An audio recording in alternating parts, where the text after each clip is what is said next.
गांधी ने इन सब से पूछा, राजेंद्र प्रसाद, किशोर बाबू, जो भी प्रोमिनेंट लॉयर्स वहां पर आ गए थे, तो प्रोमिनेंट मीन्स प्रमुख, जो फेमस है। तो गांधी ने उनसे पूछा कि अगर गांधी को ब्रिटिशर्स जेल भेज देते हैं, उनको जेल की सजा, जेल में भेज दिया जाता है, तो वो लोग क्या करेंगे। और जो कुछ सीनियर लॉयर्स थे उन्होंने जवाब दिया कि वो तो गांधी को एडवाइस करने और गांधी की मदद करने ही के लिए ही यहाँ पर आए थे। अगर गांधी को जेल हो जाती है तो फिर उनका कोई काम यहाँ बचेगा नहीं, तो they would go home. What about the injustice to the sharecroppers? Gandhi demanded. The lawyers withdrew to consult Rajendra Prasad. As Rajendra Prasad has recorded the upshot of their consultations, they thought amongst themselves that Gandhi was totally a stranger, and yet he was prepared to go to prison for the sake of the peasants. If they, on the other hand, being not only residents of the adjoining districts, but also those who claimed to have served these peasants, should go home, it would be shameful desertion.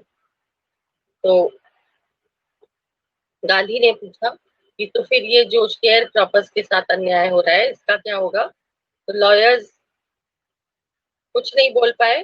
Rajendra Prasad बाद में इसके बारे में बताते हैं, इनकी consultations के बारे में। तो राजेंद्र प्रसाद ने कहा कि गांधी जो यहाँ मोतीहारी, चंपारण, बिहार के लिए बिल्कुल अजनबी है, because he does not belong to this state, तो यहाँ के रहने वाले नहीं है, फिर भी he is ready to help the peasants, और उन किसानों की मदद के लिए, उन किसानों के हक के लिए, उनके भले के लिए वो जेल भी जाने को तैयार है। और दूसरी तरफ वो लोग जो यहीं के निवासी हैं, यानी कि बिहार के ही रहने वाले हैं, और जिनका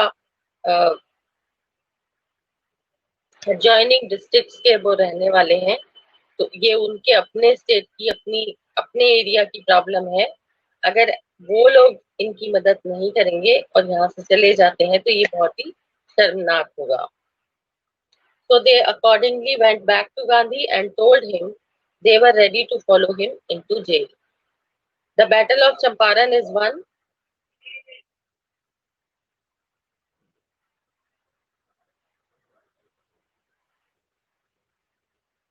He exclaimed. Then he took a piece of paper and divided the group into pairs and put down the order in which each pair was to court arrest. और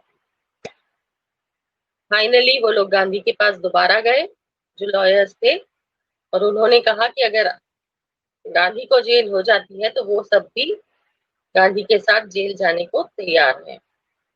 और इतना सुनते ही गांधी ने कहा कि इसका मतलब हम चंपारण की लड़ाई जीत चुके हैं।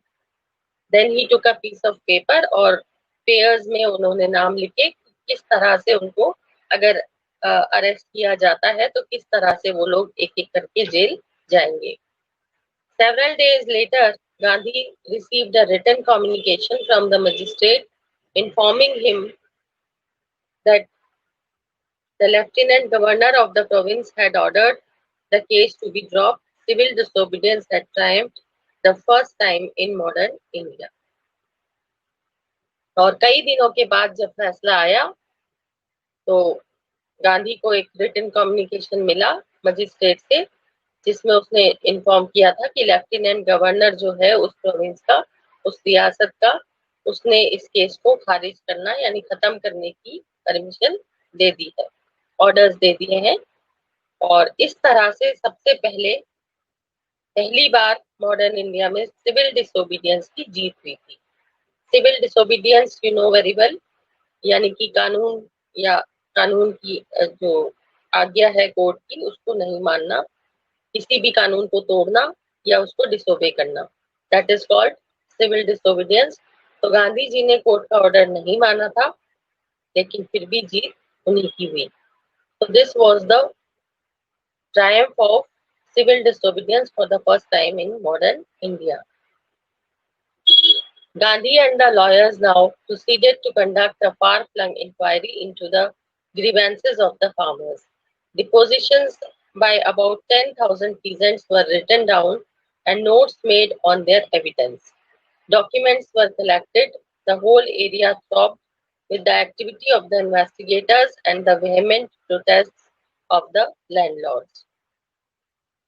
तो अब एक चीज खत्म हो गई थी, ये जो डर था कि उन्हें जेल भेज दिया जाएगा या क्या होगा, तो वो चीज सॉल्व हो गई थी। अब गांधी और जो लॉयर्स थे सब मिलकर के जो फार्मर्स की प्रॉब्लम्स थी, ग्रीवेंसेस यानी उनके दुख तकलीफ जो शिकायतें थी, वो सब इंक्वायरी करने में जुट गए और करीब 10,000 जो किसान थे उनके सारी जो प्रॉब्लम्स थी उनको लिखा गया, उनको पूरे सबूत इकट्ठे किए गए, डॉक्यूमेंट्स इकट्ठे किए गए और उस टाइम पूरा जो इलाका था वो इसी तरह की गतिविधियों से भर गया।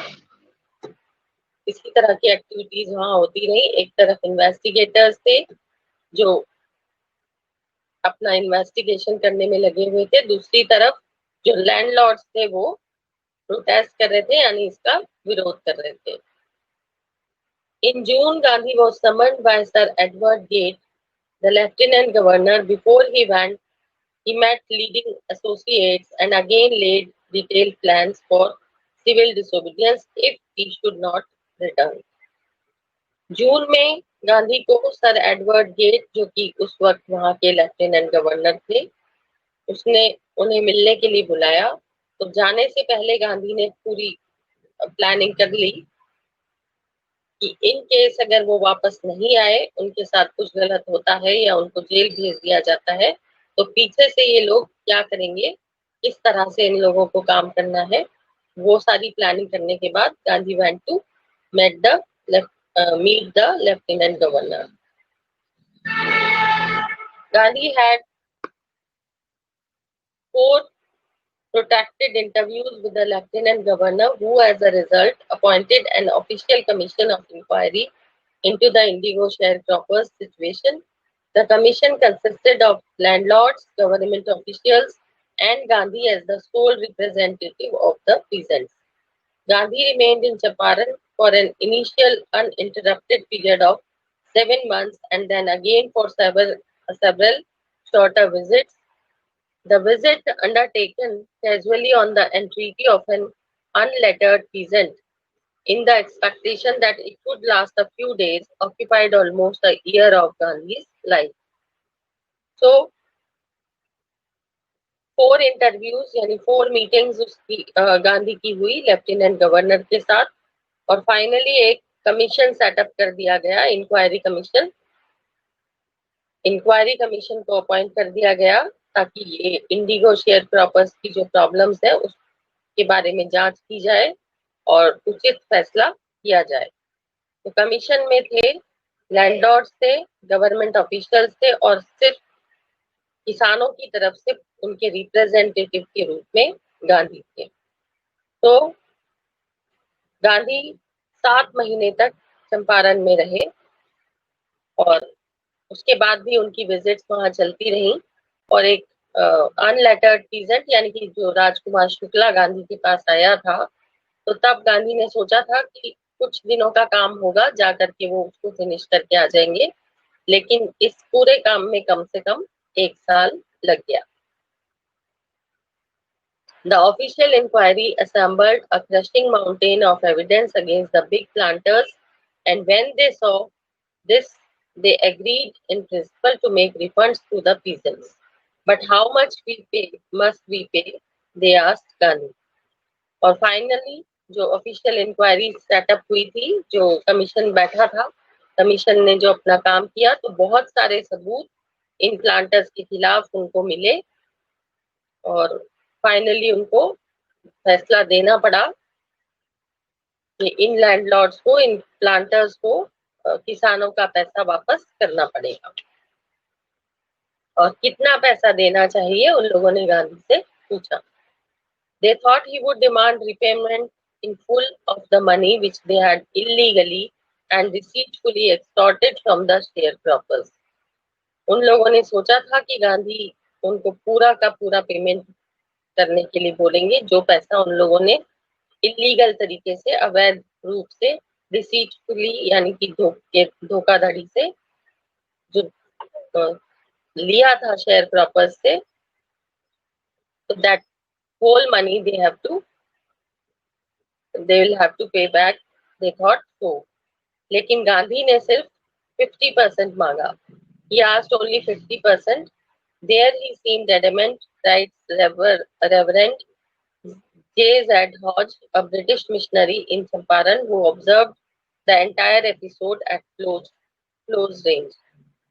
Thinking probably that he would not give way, the representative of the planters offered to refund to the extent of 25%, and to his amazement, Mr. Gandhi took him as at his word, thus breaking the deadlock. Finally, तो गांधी ने सिर्फ 50% के लिए बोला और उस वक्त एक ब्रिटिश मिशनरी वहां आया हुआ था जो रिसर्च वगैरह करते हैं, जांच करते हैं कि उस टाइम पीरियड में क्या क्या होता था, कैसे होता था. तो जे जेड हॉस ये ब्रिटिश मिशनरी था. तो उस वक्त के लिए इसने लिखा कि जस्ट प्रेज्ड गांधी के he was thinking about all. Finally जो प्लांटर्स के रिप्रेजेंटेटिव थे उसने फिर एक ऑफर रखा कि हम 25% देने को तैयार हैं. ये और उसने ये ऑफर रखते वक्त ये सोचा था कि Gandhi will not agree to this, लेकिन उसको बहुत हैरानी हुई जब गांधी ने इस बात को भी एक्सेप्ट कर लिया that okay they will have to pay 25% and that will be enough. और जब उनसे पूछा गया कि ऐसा उन्होंने क्यों किया, that only 25% will be money will be refunded back, then he said that money is not so important. This settlement was adopted unanimously by the commission. Gandhi explained that the amount of the refund was less important than the fact that the landlords had been obliged to surrender part of the money and with it part of their prestige. तो गांधी ने explain किया कि money इतना important नहीं है, जो पैसा वापस मिल रहा है उससे कहीं ज्यादा जरूरी है, कहीं ज्यादा इम्पोर्टेंट है कि जो लैंडलॉर्ड्स हैं उनकी हार हुई है, उनको पैसा देना पड़ रहा है और उसके साथ साथ ही उनकी जो एक इमेज बनी हुई थी वो भी खत्म हो गई है. Therefore, as far as the peasants were concerned, the planters had behaved as lords above the law. Now the peasants saw that he had rights and defenders. He learned courage. और दूसरा जो असर किसानों पर हुआ था, उनके मन से जो ये डर था, इन जमींदारों का डर जो उनके साथ गुलामों की तरह बिहेव करते थे, they thought themselves to be the sole masters of the peasants, जो कानून से भी ऊपर अपने आप को मानते थे. तो उन लोगों के प्रति जो डर था किसानों के मन में वो निकल चुका था और उन्हें रियलाइज हो गया था कि उनके पास भी अधिकार हैं और उन्हें भी बचाने वाले लोग हैं. तो एक साहस, करेज उनके अंदर दोबारा पैदा हो गया था. And that was more important then the money. Events justified Gandhi's position. Within a few years, the British planters abandoned their estates, which reverted to the peasants. Indigo sharecropping disappeared. And finally, जो आगे की घटनाएं थी उससे गांधी की position और भी solid हो गई, क्योंकि ब्रिटिश प्लांटर्स जितने भी थे अब उनको कोई फायदा बेनिफिट हो नहीं रहा था इन एस्टेट से. तो उन्होंने अपनी ये जो जमीनें थी वो छोड़ दी और किसानों को ये अपनी जमीनें वापस मिल गई. Now they were not share croppers but they were the owner of their own lands. तो अपनी जमीनें उनको वापस मिल गई. इंडिगो शेयर क्रॉपिंग जो थी वो टोटली डिसअपियर हो गई, यानी खत्म हो गई. Gandhi never contented himself with large political or economic solutions. He saw the cultural and social backwardness in the Champaran villages and wanted to do something about it immediately. तो गांधी जो थे, देखा जाए तो उनका काम खत्म हो गया था, क्योंकि जो पीजेंट्स की प्रॉब्लम थी वो सॉल्व हो गई थी. शेयर क्रॉपिंग फिनिश हो गई थी, इंडिगो प्लांटेशन भी बिल्कुल बंद हो चुकी थी, किसानों को उनकी जमीनें वापस मिल चुकी थी। तो पॉलिटिकली एंड इकोनॉमिकली तो उनका काम हो चुका था, but he was not contented, he was never contented, यानी इतने से ही संतुष्ट नहीं होते थे वो। उन्होंने देखा कि वहां पर जो कल्चरल और सोशल बैकवर्डनेस है, यानी कि बहुत पिछड़े हुए हैं लोग, बहुत बैकवर्ड है उन गांवों में, तो he wanted to do something about it. He appeal to teachers Mahadev Desai and Narhari Parikh, two young men who had just joined Gandhi as disciples, and their wives volunteered for the work.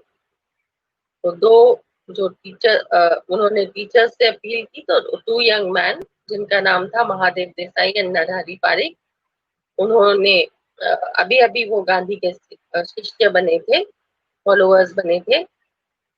वो और उनकी wife अपनी इच्छा से इस काम के लिए तैयार हो गए। Several more came from Bombay, Pune, and other distant parts of the land. Devdas, Gandhi's youngest son, arrived from the ashram, and so did Mrs. Gandhi.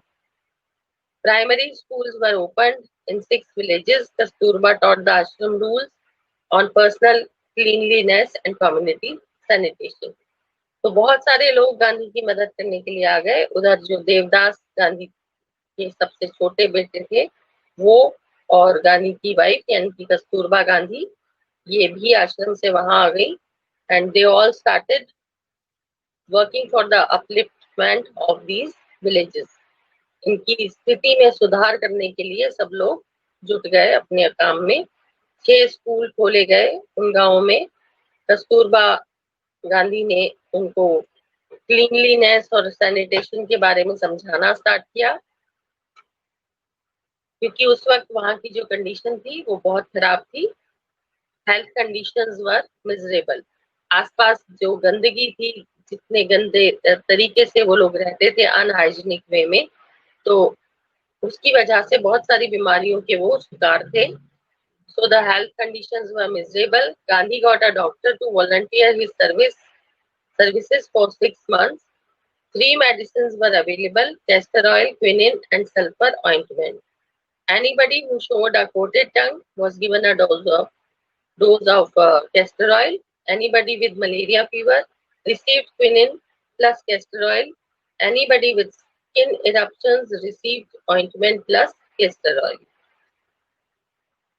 तो उस सब को देखते हुए गांधी ने एक डॉक्टर को बुलाया अपनी सर्विसेज देने के लिए। उसको कहा गया कि 6 महीने तक वो इन लोगों का इलाज करेगा।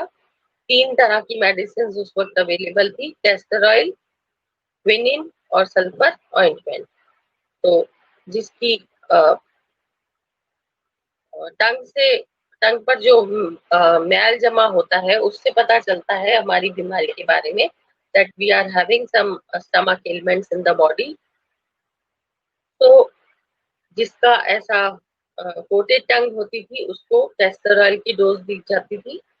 जिसको मलेरिया होता था उसको क्विनिन और कैस्टर ऑयल दिया जाता था, और जिसको स्किन प्रॉब्लम्स होती थी उनको सल्फर ऑइंटमेंट और कैस्टर ऑयल दिया जाता था। Gandhi noticed the filthy state of women's clothes. He asked Kasturba to talk to them about it.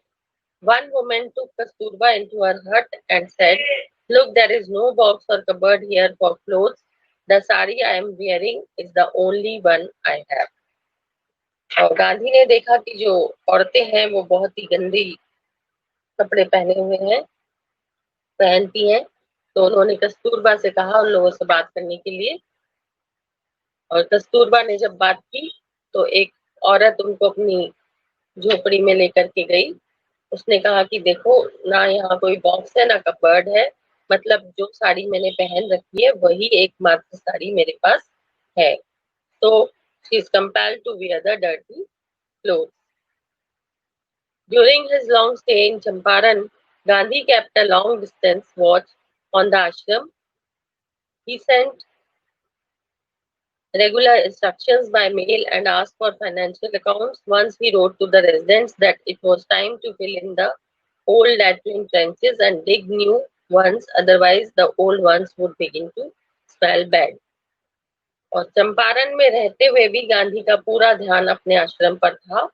Regular instructions वो भेजते रहते थे वहां पर, और फाइनेंशियल अकाउंट्स की जानकारी हासिल करते रहते थे। इवन उनको ये भी पता था कि कब क्या करना है। तो वहां के रेजिडेंट्स को उन्होंने बोला कि जो गटर वाला गड्ढा बनाया हुआ है वो भर चुका है, तो सेकंड दूसरा कोई गड्ढा बनाया जाए। The Champaran episode was a turning point in Gandhi's life. What I did, he explained, was a very ordinary thing. I declared that the British could not order me about in my own country. और ये जो Champaran episode था, ये गांधी की life में भी एक turning point था। गांधी उसके बारे में बताते हैं कि जो कुछ मैंने किया वो तो एक साधारण सी बात थी, लेकिन मैंने ब्रिटिशर्स को ये बता दिया कि मेरे अपने देश में तुम मुझे ऑर्डर नहीं दे सकते। But Champaran did not begin as an act of defiance. It grew out of an attempt to alleviate the distress of large number of poor peasants. This was the typical Gandhi pattern. His politics were intertwined with the practical day-to-day problems of the millions. He was not a loyalty to abstractions, it was a loyalty to living human beings. और Champaran episode में ये दिखा दिया गया था कि किस तरह से गांधी ने जो वो गरीब किसान थे उनकी सारी निराशा, उनकी सारी तकलीफों को दूर कर दिया था। और ये गांधी का टिपिकल पैटर्न था कि वो डे टू डे प्रॉब्लम्स से जुड़े हुए थे। हजारों लोगों की, लाखों लोगों की छोटी छोटी परेशानियां भी उनके लिए इम्पोर्टेंट थी। तो सबसे पहले वो यही सब सॉल्व करने में लगे रहे, ताकि एक लिविंग ह्यूमन बीइंग के प्रति जो उनकी ड्यूटी है, जो उनका कर्तव्य है, वो उसको पूरा करें। And in this way he would be able to unite all of them. सबको इकट्ठा करना, सबको एक करना उनका मकसद था, क्योंकि उन्होंने देख लिया था कि अगर यूनिटी है तो ब्रिटिशर्स को हार माननी ही पड़ेगी। जैसे कि मोतिहारी में when thousands of peasants gathered there, तो केस का ट्रायल भी कैंसिल हो गया and they could not take any decision against Gandhi. तो इट वाज प्रूव कि अगर इंडियंस यूनाइट हो जाएं, अगर एक हो जाएं, तो ब्रिटिशर्स वहां नहीं टिक पाएंगे, उनका सामना नहीं कर पाएंगे। In everything Gandhi did, moreover he tried to mold a new free Indian who could stand on his own feet and thus make India free. और गांधी का उद्देश्य यही था, जैसे कि किसानों के केस में उन्होंने किया, that money is not so important, इनके मन से डर निकालना जरूरी है। तो वही कोशिश गांधी ने की कि हर कोई अपने आप को गुलाम नहीं बल्कि एक स्वतंत्र इंडियन, स्वतंत्र भारतीय समझे, जो अपने हक के लिए, अपने अधिकार के लिए खड़ा हो सकता है, अपनी बात बोल सकता है। और जब इतना साहस उसमें आ जाएगा तो डेफिनेटली इंडिया को फ्री होने से कोई भी नहीं रोक सकता। Early in the Champaran action, Charles Prior Andrews, the English pacifist who had become a devoted follower of the Mahatma, came to bid Gandhi farewell before going on a tour of duty to the Fiji Islands. Gandhi's loyal friends thought it would be a good idea for Andrews to stay in Champaran and help them. Andrews was willing if Gandhi agreed. But Gandhi was vehemently opposed. He said, "You think that in this unequal fight, it would be helpful if we have an Englishman on our side? This shows the weakness of your heart. The cause is just, and you must rely upon yourself to win the battle. You should not seek a prop in Mr. Andrews because he happens to be an Englishman." और उधर चंपारण में जब जो कुछ भी हुआ था, तो वहां उस वक्त चार्ल्स प्रियर एंड्रयूज, जो एक इंग्लिश मैन था, वो महात्मा गांधी का फॉलोअर बन चुका था और उसका ट्रांसफर हो गया था फिजी आइलैंड्स में, यानी उसकी ड्यूटी ट्रांसफर कर दी गई थी फिजी आइलैंड्स में। तो वो गांधी को गुड बाय बोलने आया। He came to bid farewell to Gandhi. तो गांधी के जो लॉयर फ्रेंड्स थे वो चाहते थे कि एंड्रयूज यहीं रह जाए चंपारण में और उनकी मदद करे। एंड्रयूज भी रेडी था अगर गांधी इस बात से सहमत होते, पर गांधी ने तुरंत इसका स्ट्रॉन्गली विरोध किया, अपोज किया। उन्होंने कहा कि ये जो लड़ाई है हमारी वो बराबर की नहीं है, because Britishers are powerful, they are the rulers and we have nothing to fight with them. जो इंडियंस हैं उनकी कंडीशन इकोनॉमिकली, पॉलिटिकली, सोशली बहुत ही पुअर है, तो ये बराबर की लड़ाई नहीं है। तो तुम अगर ये सोचते हो कि इंग्लिश मैन हमारी तरफ होगा तो हम ये लड़ाई में थोड़ा सा स्ट्रांग हो जाएंगे, इससे पता चलता है कि तुम में अभी भी कमजोरी बाकी है, अभी भी तुम्हें खुद पर भरोसा नहीं है। और हम द कॉज इज जस्ट, यानी कि हम सच के लिए, न्याय के लिए लड़ रहे हैं, सच्चाई के लिए लड़ रहे हैं। तो अपने आप पर भरोसा होना चाहिए। You must rely upon your self, यानी तुम्हें खुद पर भरोसा होना चाहिए, तभी तुम इस लड़ाई को जीत पाओगे। और इस तरह से किसी भी अंग्रेज की मदद लेना या उस पर भरोसा करना is not good for you. He had read our minds correctly, Rajendra Prasad commented, and we had no reply. Gandhi in this way taught us a lesson in self-reliance, Indian independence, and help to sharecroppers were all bound together. और राजेंद्र प्रसाद कहते हैं इस बात पर कि शायद उन्होंने हमारे दिमाग में क्या चल रहा है उस चीज को जान लिया था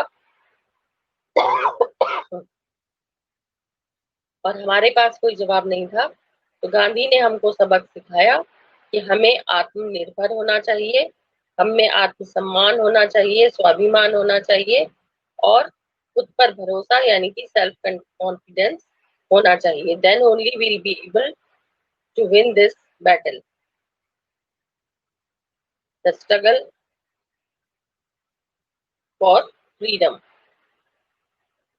तो इस तरह से सेल्फ रिलायंस यानी आत्मनिर्भरता, इंडियन इंडिपेंडेंस यानी कि स्वतंत्रता और जो शेयर क्रॉपर्स की मदद गांधी ने की थी, ये सब कहीं ना कहीं एक दूसरे से जुड़े हुए थे। So this was the lesson and in the next class we'll do the word meanings and question answers of this lesson. Anything you want to ask right now, you can ask. Have you understood? Read the lesson again and learn the word meanings.